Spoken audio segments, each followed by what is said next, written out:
Good morning. It's the Call Flow Radio Show, and you're on the air.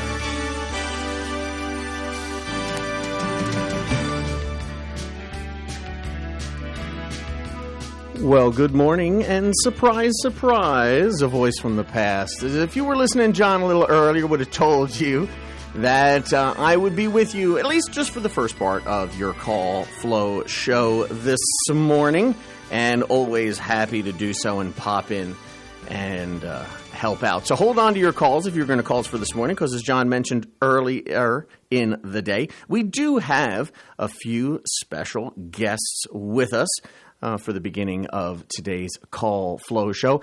I have in the studio with me the two new faculty members of the Longwood Art Program. We want to introduce them to you, as well as talk about a special event going on that the university is doing in conjunction with ODU and VCU. Well, good morning, ladies. How are you? Really good. Yeah. Good morning. Good morning. Nothing to be nervous. Just us. It's just us. Oh, I'm so excited. Yeah. If you could see their faces. So we have with us two different aspects of our art program. We have Rosemary Jesenowski. She is new to our photography aspect of art program. And then we have someone who was kind of with us last year, but is now a regular tenure track faculty member, Kathleen Kennedy, and that is metalsmithing and jewelry. So let's see. Rosemary, let's start with you. So I am curious, as I'm sure a lot of people always are, why photography as a field? Well, that's a great question. I became interested in photography young. My dad was interested in photography, and I think a lot of people who do, make photographs have that same sort of story. Their dad was interested, their grandpa was interested, and so my dad even built us a dark room in our house in the 80s, and so he got me and my sister interested in it pretty early. And then when I went to college, I actually started my college career as a dance major. But then I had an injury and I had to switch majors. And at the time, my favorite other class was a photo class. So I just declared photography, and the rest is history. As they say, right? You do something very interesting, though, that I don't know if there are a lot of people in the field of photography that do a lot of today, and that is the tintype. Yes, which, I do. If you think of those old photos, they're on metal plates. Mm-hmm. They are. Yeah, I've always been interested in the history of photography and how we got to where we are. And so over the last 15 years or so, I've really delved into that history, learning a variety of processes. And my most recent, deep dive has been into the tintype or the wet plate collodion process. And I learned how to do it about a year and a half ago, and I have been obsessed. So it's really a fun process. It's unique. Each image is one of a kind. And it's done right there on the spot. You get to see your results right away. So it's really, really neat. And I feel a little bit like an alchemist in the dark room. Mad scientist, yeah. Playing around. That's cool. I mean, I think they are really fascinating to see, and it's great that older style of art is still kind of kept alive. Mm-hmm. I think that's really wonderful. Yeah, I think so too. So for the listeners who might come out to Bedford, of course, we'll always mention that the art building, the Bedford building, Bedford Hall, is open weekdays 7:30 to 5. Come on in. There's always artwork on display, whether it's student work, faculty work, and different gallery shows. Is there anything coming up that we know of as far as with photography that will possibly be student work in the hallway or things coming up on exhibit, a project that's going to go? We'll definitely have student work up in the hall as soon as our first projects are done. Yeah, I mean, classes just started yesterday. Yesterday. So. And we are planning a holiday sale, which this year is going to include some photography as well as our other mediums. That's great. I don't think there's ever been photography in the holiday sale. If it has, it's been years. Really? You can speak. Okay, I didn't want to jump in. Last year, we had It's an audio medium. People don't see you nodding at me. I don't know if I'm supposed to say anything yet. Last year we did have Connor Thompson put up some that's of right. his Connor put some of his beautiful nature photographs up for sale. Yeah. But this year, since we do have Rosemary, I think we'll probably have a lot more photography featured in that holiday sale. Great. Yeah, I have some pretty full classes, so I've got a lot of photo students. It is very popular. Mm-hmm. I mean, you have students who it's what they want to focus on, but then so many of the kids kind of minor in it and take it on the side. Photography is always very popular, which is fantastic. Yeah, I love it. Fantastic. And so you have an interesting... I want to kind of talk a little bit about your journey briefly because it's very interesting. So you live in Richmond, but for a long time, even though your husband was still here, you were in Louisiana. Yeah, that's true.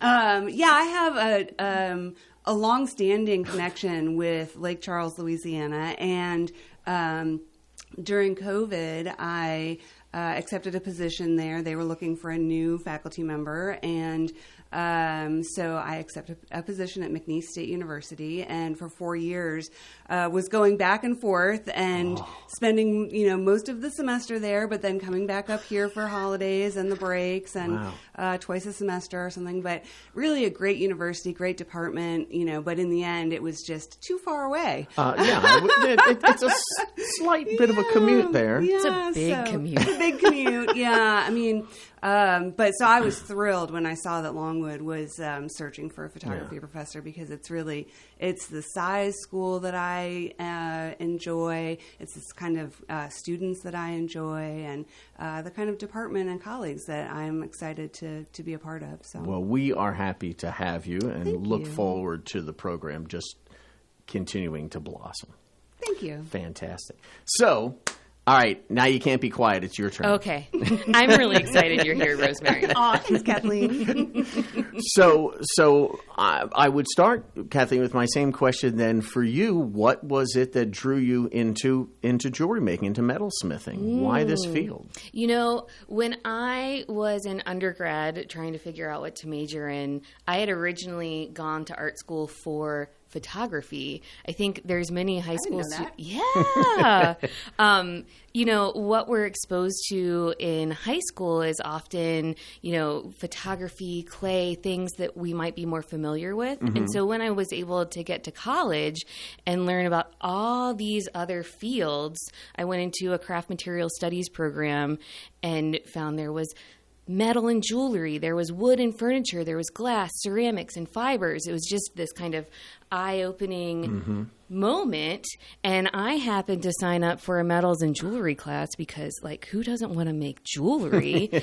And happened to fall in love with it and fall in love with everything that jewelry can mean, right? Jewelry is so universal to the human experience. Everybody kind of knows what it is to put something on our body. Is it okay if I keep going? Well, it is. It's kind of like, the clothes you choose to wear. You are with non-verbally kind of telling a little bit about who you are and what matters to you. Jewelry speaks for us, right? Without us needing to speak. And it's actually done that throughout history. I'm going to drop a few facts on you, but jewelry is actually... Go on. It's not too early. Let's go. Jewelry is one of the oldest forms of art out there. It actually the earliest pieces of jewelry predate cave paintings by nearly 2 millennia. It's older than Homo sapiens. We have been wearing jewelry since the beginning of time to express something about ourselves. What that is might change from person to person, but it's a universal experience. Well, you could think of the Neanderthal, the Cro-Magnon man wearing a saber tooth. Exactly. On something around his neck showing I'm a great warrior. I'm a great provider. or Exactly. whatever. It's older than textiles. It's old. I mean, photography's not that old, right? No, it's really young. Yeah, in the scheme of things. But it's really this universal medium to the human experience, and I think that idea of something that's so small yet so meaningful is really powerful to me.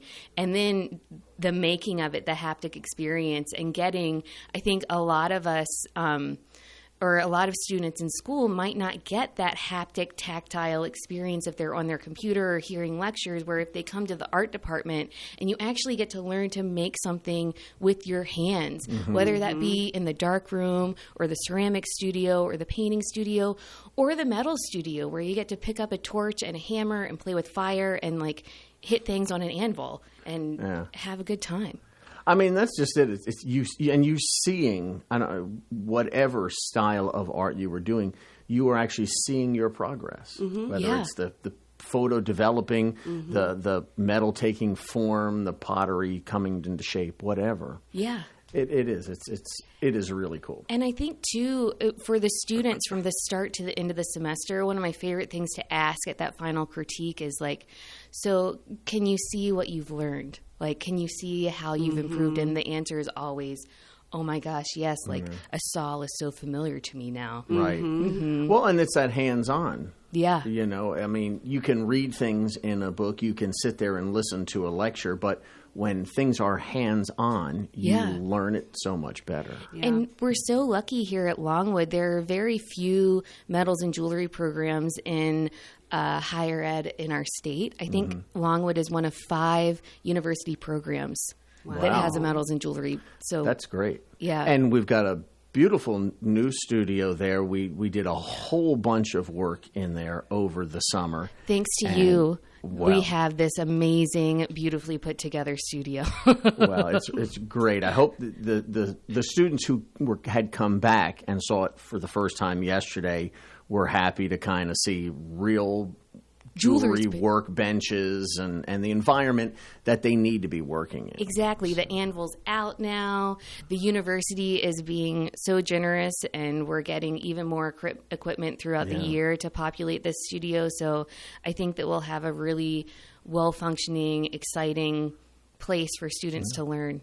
And a really big portion of this new equipment that's going to enhance this studio is thanks to wonderful people out there in the community who have donated to help the art department. They want to see these students get the best experience they can. They want to see them grow. You know, they come to the holiday sale, which when we have that all locked in, you will hear that on the calendar, and it'll be promoted here on of course, Flow, so that you'll be able to come out there to Bedford. We can't do this without your generosity. No, it really does. Well, we are very excited. Of course, I can say we because I know the rest of the department feels the same as I do to have you both as part of the department. And we welcome you to the community, and we welcome you, the public, as I always put out there in any of our social media posts or any other missive, that Bedford Hall is open to the public, 7:30 to 5, weekdays, no holidays, obviously. And please, we invite you. The gallery shows are free. There's always student work in the hallways. If not, there's faculty work. We want you to come out and see this stuff. And you even can get the chance to talk to the students and the faculty about their work. You can pop in and see the new metal studio and all of its amazingness. Come on down. We'd be more than happy to give you a tour around. So let's switch gears slightly and talk about, I can't really say it's an event. It's not necessarily an event per se. It is so much more than an event. It is. It's bigger than that. And you are very involved, one of the several folks here, very involved in the Radical Jewelry Makeover. You probably already heard them talking about it on the calendar. So at the core, for people who may not have heard the announcement yet, what is Radical Jewelry Makeover? Radical Jewelry Makeover, our tagline, we are a community jewelry mining and recycling project that focuses on education, connection, and action. So what we do is we ask for the community to mine through their jewelry boxes for any unwanted, old, broken jewelry that they no longer want. Things that might end up going to the landfill, like Mardi Gras beads. I have so many Mardi Gras beads. We will take your Mardi Gras beads. Costume jewelry, even all the way up to precious materials like silver, gold, diamonds that you might need to get rid of, or that old necklace find. You got in a knot that there's no way in the world you're getting entangled. Right? Or something that's maybe too sentimental to feel like you can throw it away, but you don't know what to do with it. You could hand it over to us and place it in the hands of our students and professionals participating in this project, who will then remake that jewelry into new pieces of made over jewelry, giving it new life, new design, where it's then put up in an exhibition that can be, those works can be purchased by the community and go back out into the world as jewelry that is then wanted, kind of creating our own transparent supply chain, starting at your jewelry box. So it's much more environmentally sound. When people may not realize, I mean, there's mining that has to happen. So we're not down the mining industry, but there is a lot. Does it have to happen? Well, certain mining. I don't necessarily just mean like for metals, for making rings and jewelry and whatnot. But there are some forms of mining that are extremely destructive to the natural environment and the ecosystem, and this helps kind of cut down on that. That's kind of one of the purposes, I guess I should say, behind this. My dream is that, yes, it does help it cut down. The reality is, I know that we aren't making an actual dent, but the idea is to spread education and awareness, and not just through our students and professionals, but also our community, to ask them to think about where things are coming from, right? Like, it's hard. Not many people know where our materials, specifically for jewelry, is coming from. And it's hard to trace, right? Like, gold is an element found on the periodic table of elements. When you melt it, all its impurities are burned away, and we're left with that element. We can't necessarily trace it back to what hole it came from, or if it's recycled, or what it was living in a different life. And so we're trying to come up with better systems in order to trace that material, or to make sure we're using recycled sources. And the best way as a consumer to get to do that is just to ask questions of your jeweler or at your jewelry store, who, they might not know the answer, but if they say something like, "Oh, you don't need to worry about, don't worry about that, it's fine," that's a red flag, right? Whereas if they can kind of give you a little lowdown of like, yes, there's not a right answer of getting this material out of the ground, but there are maybe better answers, like small-scale artisanally mined gold or fair mined gold, where we can actually trace that material back to the mine and the miner that material actually came. Knowing the process. And knowing then what your money is funding, right? There's a lot of documentaries out there that people can, can search for. Now, this is primarily in conjunction with our metals and jewelry department here at Longwood, and that at ODU and VCU as well. Yeah. So it's those three. So, I mean, you could be listening anywhere. You don't have to be here in Farmville and participate in this. And there are drop-off locations. Yes. So we are actively soliciting your donations for you to mine your jewelry boxes for us. And here in Farmville, we have 2 drop-off locations at the LCVA in town, and then in the Bedford Hall Art Office. Drop-off when you come to look at the art. Exactly. And we have a donation form at those drop-off locations that we'd love for you to fill out. We ask if you have a story to tell about your jewelry that you share that with us. And that way we can also send you a thank you coupon for your donation that you can use at the exhibition and sale. So that's I mean, it's like a win-win. Yeah. And I do want to make sure I add in here, if it's a piece, like you mentioned, sentimental pieces, but maybe they don't want to keep it, but they also don't want to part with it. If you've had an official appraisal, you can bring that appraisal as part of the donation, and you can get your tax deduction for the donation. Yes, Radical Jewelry Makeover is a project of the nonprofit Ethical Metalsmiths, and so you would be you're making a donation through your jewelry to Ethical Metalsmiths. We are not appraisers, and so as long as you've had that jewelry, they would have to have that done. Exactly. If you have that done beforehand, and you bring in the official appraisal document with your donation, Ethical Metalsmiths can honor that as a tax deductible donation. And and you could mail as well. I do want to mention you could mail it to Radical Jewelry Makeover. If you do that, it's going to Susie Ganch, Ganch, at the VCU School of Arts, 1000 West Broad Street, Richmond. So if you do, and that information we will post, so you can find that on the Longwood Arts. If you didn't get that, because I know we've only got a few minutes, and I do want to make sure that I mention. If you want any information about that, it's real simple. It's radicaljewelrymakeover.org.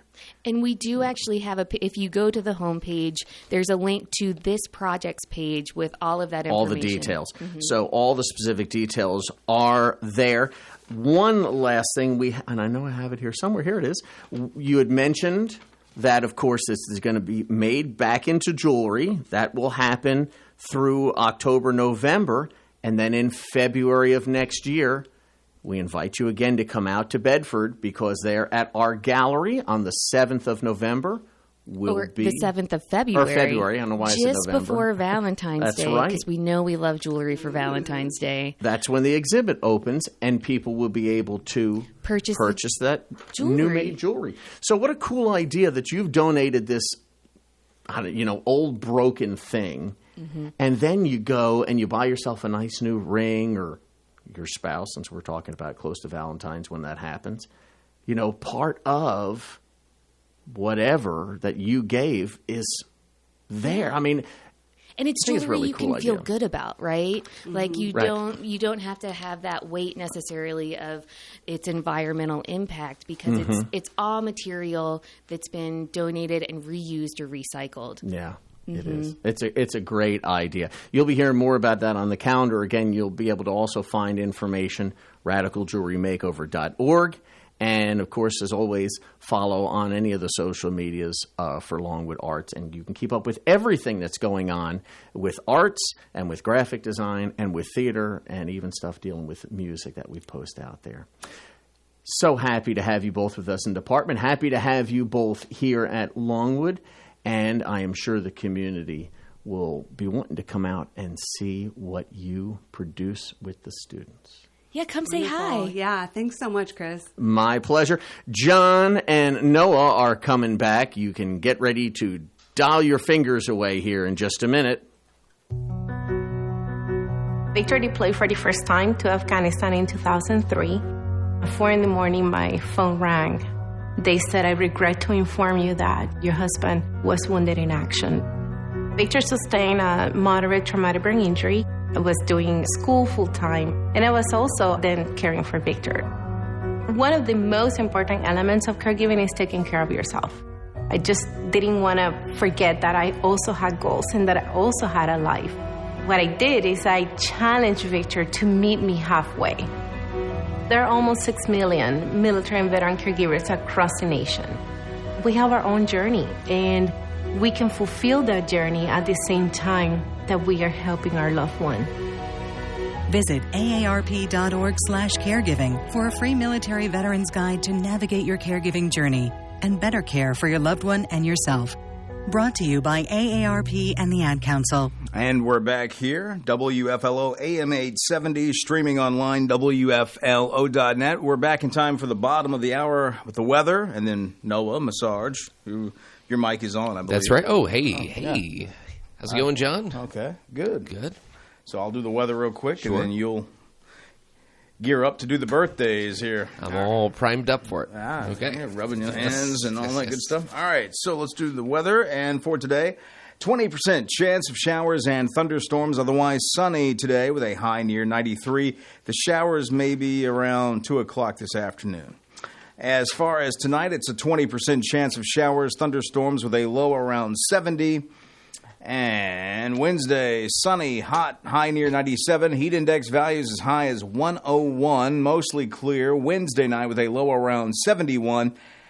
And then Thursday, it's a 40% chance of showers, thunderstorms, a high near 93. And Thursday night, a 50% chance of showers, thunderstorms, a low around 69. And we got a humidity reading of 97%. Winds are calm. Barometer 30.12. Fair skies right now. 70 here at WFLO AM 870.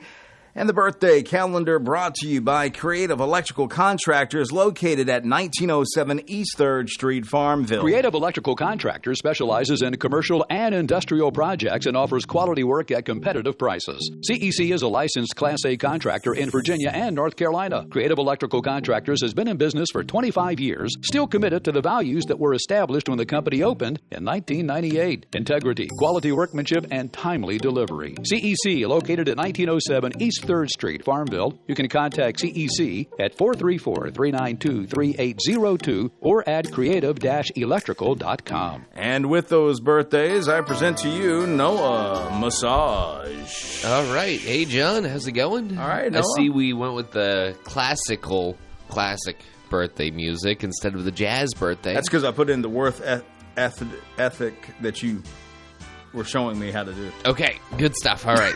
All right, John. Okay. So starting off with, we have the 27th today, right? Today's August 27th. You would be correct, sir. So we have a couple of birthdays for August 22nd and an anniversary as well. John, I appreciate that. That was very nice of you. All right, so starting off, we have Jamie Counts. You know, like counting? Jamie Counts. The count. What? Yes, John. Emmanuel. Okay, we have Emmanuel Morals. Okay. Emmanuel Morals. Austin Denner. Austin Denner, of course. And I saw an anniversary, but that was actually for a different day. So, just the 3 birthdays today, John. And again, if you'd like to send in what was your that you said, Noah? Wow. My mistake. Oh, it's okay. It's okay. It's no big deal. John, do you see me as like Pee Wee Herman? Like, is that who I am in your mind? Because that's unfortunate. Oh man, John. Well, look, if you want to send in some birthdays, you can call them in at 434-394-0924, and me and John will be here taking those calls. Or John, if you want to send them in via email, you have that email address, John? Or you want me to give it? Well, yeah, we should split it up. Birthdays at WFLO.net. Yes, that's correct. N-E-T. N-E-T. Yeah, net. Yep, All so right. those are the birthdays, John. All right, well, thank you, Noah. The birthday calendar brought to you by Creative Electrical Contractors. If it is not right, we will make it right. Call 434-392-2802. And with all that, our birthday lines are open. I meant phone lines. Yes. And birthday. Well, oh, yeah. If you want to do the birthday. If you want to call in with the birthday right. or you if you have a to phone. Yeah. Right. Give us a call. Oh, yeah. Big finish. Beautiful, John. Beautiful. There you go. I cannot believe it's Tuesday already. Oh, wow. Yeah, it's just whipping by, isn't it? It's just flying by, John. Wow. We could talk about the warm weather we're expecting here pretty soon. That's kind of upsetting. That's a little... Not for me. Yeah. It's probably summer's last hurrah is what I'm thinking. It's probably the swan song of summer, and then we're going to get a bunch of rain, and that ought to cool things down. Yes, I would imagine. Sorry. All right. We need some coffee here for Noah. Hey, John. I'm working on it. Okay. Had a late night? No. Just, I did exercise. Well, I've been going back to jiu-jitsu, John. We talked about this off the air. Right. It has been good. I just, last night was, just like very exhausting, and my body just kind of feels like worn out. You got tossed around a bit? I wouldn't say tossed around, but just like, being on the mat and like rolling like that, your body does develop sore spots. How many log rolls do you do on the mat? None. Oh. We don't do log rolls, John. Oh, I'm sorry. Unless if you Thought that was mean part of the training Unless there. if you mean the log that somebody. I just meant log rolls okay. in general. Yes. Were you a pretty good log roller though back in the day? I mean, back in the day, John, when I was back in my prime, when I was like, I don't know, 4.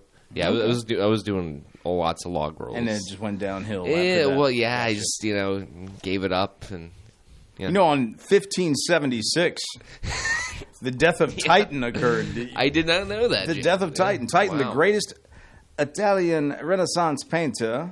It was a painter. Yeah. Okay. You didn't know that.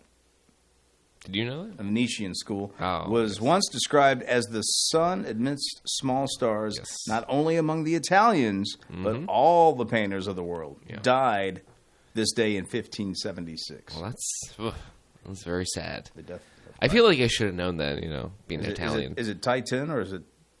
How do you say Titan. that? Titan. Mhm. Yeah, Titan. Right. Yep, that sounds about right. Yeah, no, Titan the Great. You knew who that was. I have heard that as like. Do a you have any reference. Italian I don't- heritage? Yes, I do. I thought so. Yeah. That's why you know it. Yeah. Well, I don't know why I know it, John. But Oh. yeah. It's like why you Could know be. who Mario and Luigi are, right? Do you know who? Yeah. They saved a princess once, I believe. I think they did. Yeah, and I think the plumber actually stole like a couple of $100 worth of jewelry. Oh. From the good for him. The thing is, okay, so apparently, have you ever seen the Mario Super Show back in the 90s? The Mario? That's how I've always pronounced it. I don't say Mario. I don't. I'm sorry. But that's just me. I've literally always Maybe said we that. were talking about two different people. No, we're talking about Mario and Luigi, right? Not Mario. No. Okay.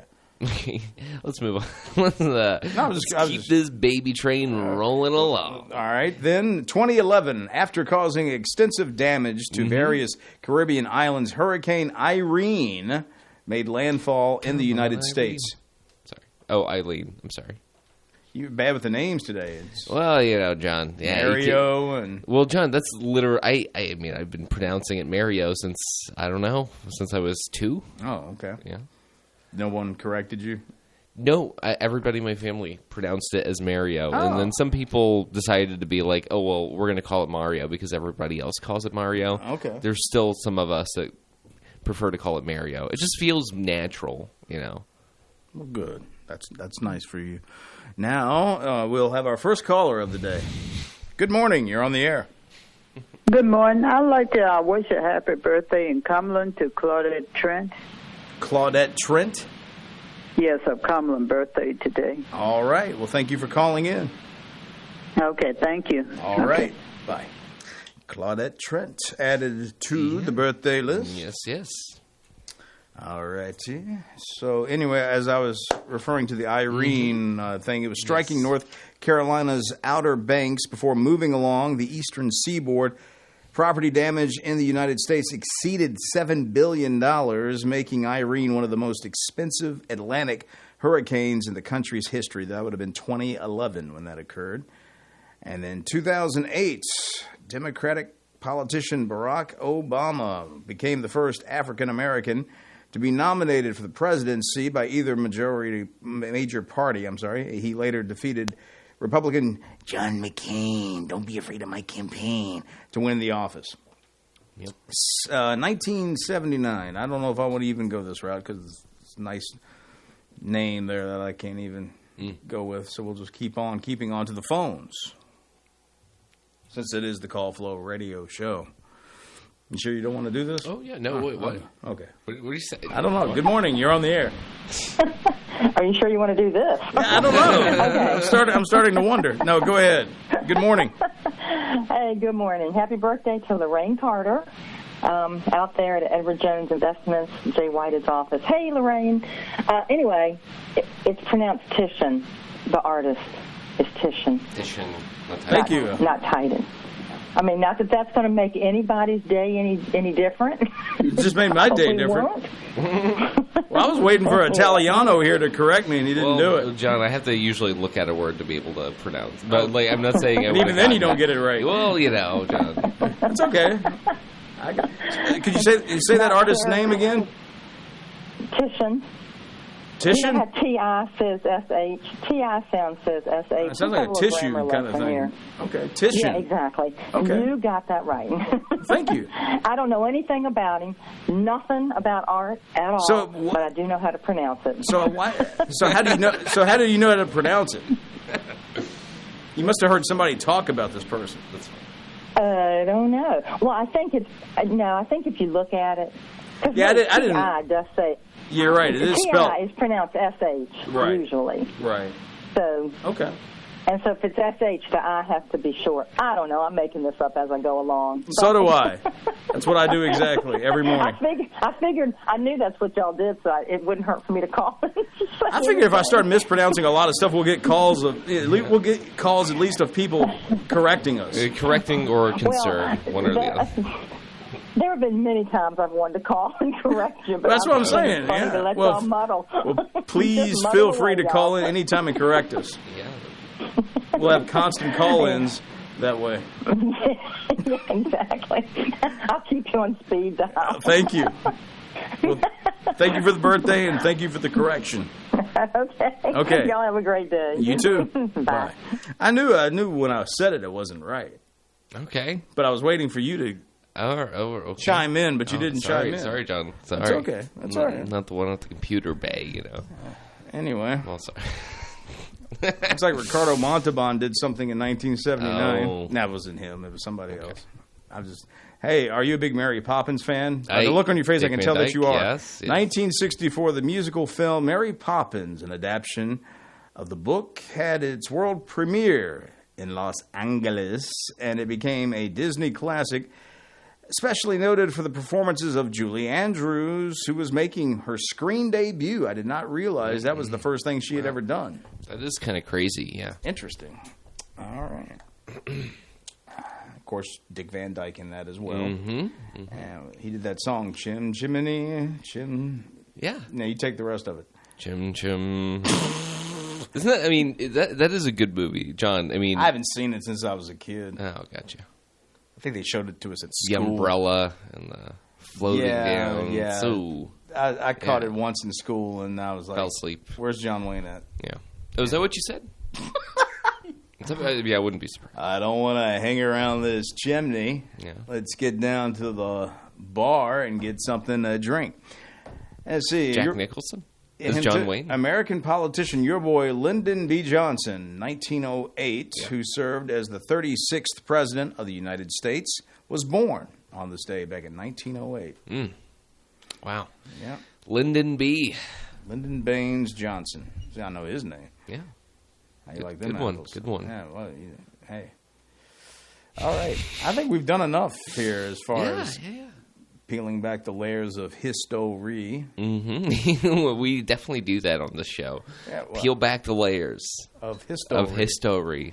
So you did the birthdays, so let's do some celeb birthdays. How about that? Sure, we can do celeb birthdays. We can do celebrity birthdays. Let me pronounce this wrong name here. How about this? Actress Chandra Wilson turns 55.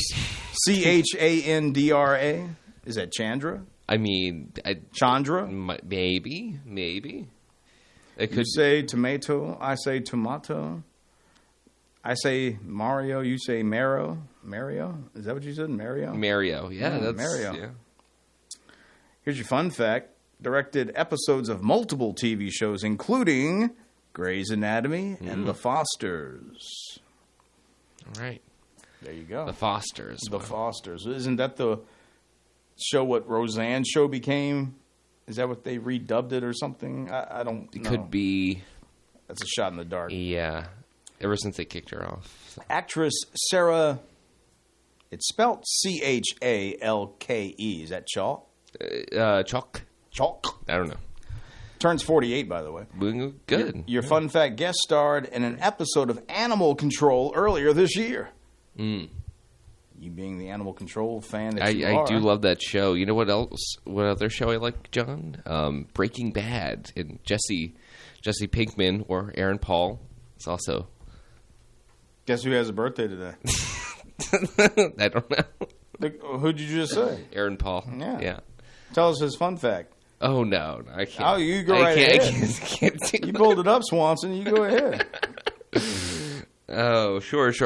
I'll give the fun fact for go Aaron ahead. Paul. Fun fact, appeared in skits during an episode of SNL hosted by Tina Fey in 2013. That is, yeah. You steal my heart. Turns 45 today. Yeah, 45. Wow. Who's next on the list? I don't know, John. It's a woman. I'll give you a hint. She appeared in episodes of SVU and CSI. Wow. And she turns 40 today. Is it Amanda Fuller? You got it. Winner, chicken dinner. Wow. Don't you feel better now? I feel great. G.W. Bailey, who was in the TV show MASH and in The Closer, is 80 today. G.W. Bailey, he was the guy that would always have that voice like this. There was an episode where he teaches... Well, he doesn't have to teach, but Colonel Potter has to renew his driver's license or something like that. Mm-hmm. And he's the one that has to give... Well, he's the one that gives, I guess, the road test, this character here. Mm-hmm. And he was doing the class with the people that were learning, I guess, trying to get their license to drive the Jeeps or whatever. And he goes, "This here is a vehicle." Yeah. Is how he says it. He was also in a couple of the Police Academy movies. He was usually the bad commandant against Lassard's the commandant for the where the other guy, the ones you're rooting for. He was always like the bad guy.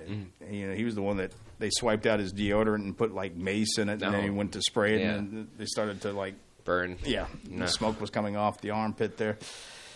Anyway, that was G.W. Bailey, one of my personal favorites of all time, as far as the acting, thing. Mm-hmm. Yeah. Anybody else you want to talk about? There's a Sex Pistol person. That's kind of up your alley. Yeah, good band. I saw Dinosaur Jr. I think Mike Johnson is having a birthday today. It's good. Your boy Colt Ford. Oh, Colt Ford? Colt country singer yeah. Colt Ford is having a birthday today. He's 55. I can't even begin to tell you how many times I've walked into the station blasting Colt Ford, and John's like, Look towards the bottom. Look towards the bottom. Singer Mario is 38 today. Wow. Mario? Yeah, Mario. Mario? John, I mean, I look... If you said his name, do you think you would answer to Mario? I always thought it was Mario. I mean, like, I'm talking about, 4-year-old me playing the game. Everybody around me is saying Mario. Is it vase or vase? That one I change depending on the sentence. But I like to say vase.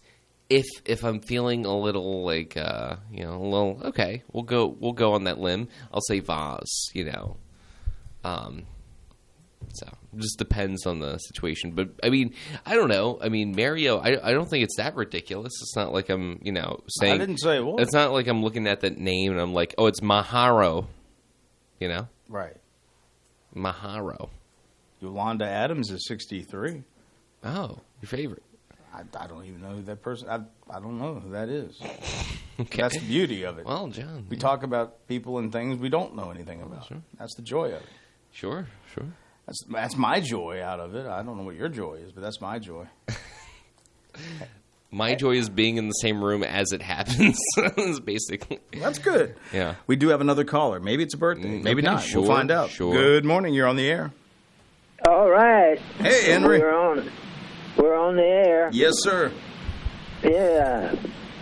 Well, the cow went dry because of utter exhaustion.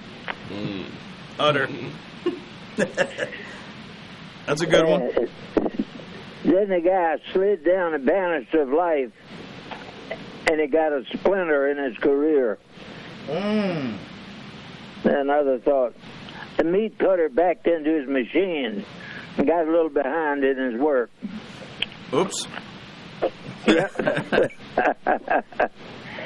Listen, another reminder that tomorrow they're going to have that big event out at the New Life Church, designed for young folks, and it's important for parents to bring their youngsters out to that. They're going to have free food and all kind of games, and in other words, it's going to be a peace and joy event. That is, it's about the Christ-like life. This day and time, how do youngsters face the world in the future like it is now? You know, and they'll hear about a lifestyle that leads to peace and joy, and not one of eternal darkness. And this is a public service. It's all free. So parents, get your kids out to New Life at 5:30 tomorrow afternoon. You can contact Jason Meeks or John Meeks if you have any questions. And this is for those who have a church affiliation, but for those who do not have an affiliation with the church, because it is so important in this day and time, and especially because there's no way a youngster today can face the future alone. They'll either end up going into deeper darkness or they'll come into the light. So I wanted to remind you about that. I have a little story I'd like to share. All right. Bill Clare was a homeless man who lived in a junk car in Farmville, but in the wintertime he'd go to Florida and sleep in the orange grove. He was an alcoholic who had gotten off a bus in Farmville when he was 4 years old. He didn't know who he was. He didn't know where he came from. A Mr. Clare took him in and raised him till he was 12 years old, and then Bill ran away. Years later, he was a hobo, and he'd return to Farmville and stay in that junk car. Well, Mr. Richard Crawley bought a house on Virginia Street for Bill to live in. But after one night, Bill refused to stay because he claimed the house was haunted. Bill had superhuman strength, physical strength, but he was spiritually weak. And I have seen him pick up the back end of a Volkswagen with a motor in the back. With one hand, he could pick that car motor and all up. And he was extremely strong. And in fact, he told me one time, I used to talk to him, he told me that he was in California and a group of 12 people attacked him. And he said he picked up one of them by his ankles and used him as a baseball bat and beat the others off. Yeah, he was extremely strong.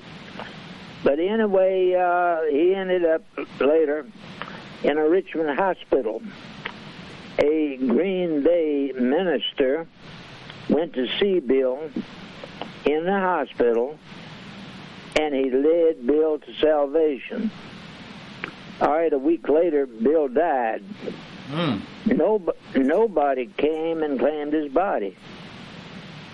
So Robert Husky and Lindy Hamlet claimed his body. Charles Shorter buried him at his cost, which was $1,200. That was to buy a suit to put on him, and of course for the casket. All right, the town of Farmville gave him a cemetery plot in Westview Cemetery because Bill belonged to the area. All right, the cost for that funeral was $1,200. So I took a bucket and went into the middle of Main Street one afternoon and raised the $1,200. And Bill and Lindy claimed his body. And so there is hope, no matter how dark things may look. You know, there is hope if you have time. But so often you don't have time to, make any peace with the Lord. Right. They get taken away instantly. So I just wanted to share the story of, he was known as the town drunk. We appreciate you sharing those stories with us, Henry. Yeah, I know the time is getting short. Yes, sir. But if anybody wants to talk to me, or if you have a prayer request or any other thing, you can call me at 414-0096. That's 414-0096. All right. Area code is 434, of course. Yes, sir. So, all right. Thank you all. Thank you, Henry. Take care. All right. God bless. Bye-bye. Bye. All right, Henry Fulcher. And we've got, just over a minute? Minute and a half? Yeah, about so. Receiver CeeDee Lamb agrees to a 4-year deal with the Dallas Cowboys. Oh, gotcha. $136 million deal with the Cowboys. Must be excited for that, John. Aren't you a Cowboys fan? I used to be. You used to be until... I don't follow the football as much as I used to. I've lost interest as I've gotten older. When did you lose interest? What? Once I saw the organization was going downhill. Talking about the Colin Kaepernick? I'm at the Dallas organization. Sorry. I could care less. Yeah, it's interesting. That was the 49ers. I know a lot of people who I know, but I know a lot of people who stopped watching football after that incident happened. It was the whole protesting, that didn't help, and there was other things. They got way too political inside of that, and I just don't really. The game is not the same as it used to. I sound like the people that were before me. They were saying that when I was coming up. The game is not the same anymore, blah, blah, blah. So now I know what they're